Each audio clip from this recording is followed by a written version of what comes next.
First at 6, a traffic nightmare outside the Dome this weekend. Cars backed up all the way onto the highway as large crowds arrive for a major concert. First Alert 4 finding the problem is newly installed barriers like these. They have cut lanes for cars to make room for you. I'm Corey Stark. So what happened over the weekend likely won't be the last. More road changes are coming downtown just as we reach baseball season. First Alert 4's John Kipper asked why the changes and why now.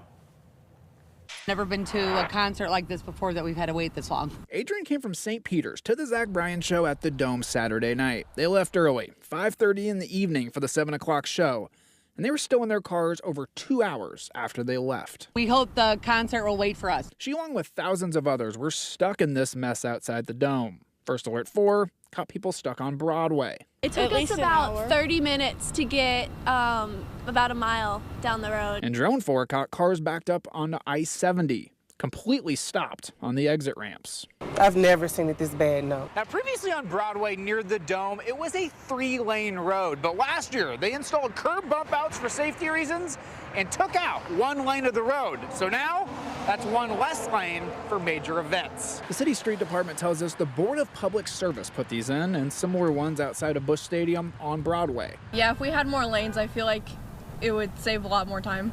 While the anxious concert goers wish the roads were wider, the curb bump outs are there to protect pedestrians. Particularly if you picture maybe pushing a stroller, you don't want to be in front of cars for longer than you have to be. Emma Clues with the Great Rivers Greenway says bump outs give pedestrians a shorter distance to cross and allow drivers to see them more easily. She understands the frustration, but believes human life needs to be a priority. So even though there might be certain days of the year where there's a lot going on, most of the day-to-day we don't quite need as many lanes. Back during the pandemic, Broadway had major speeding issues, and barricades were actually installed before the road was repaved. On Saturday, due to the backup, many people could be seen walking farther distances to the arena. Using infrared technology with Drone 4, you can see people crossing traffic. Our internal teams always have debriefs. Scott Gardner leads the public safety team at Explore St. Louis and says safety will always be their #1 priority. He says they will make continuous improvements and could even work to retime traffic lights.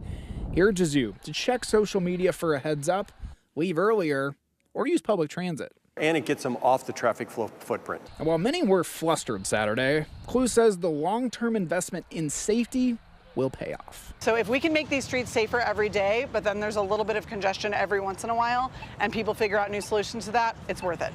Reporting downtown, John Kipper, First Alert 4. This is not the only road diet happening in downtown St. Louis. Other streets are going to be slimmed down to slow down cars and protect people. That includes Tucker Boulevard.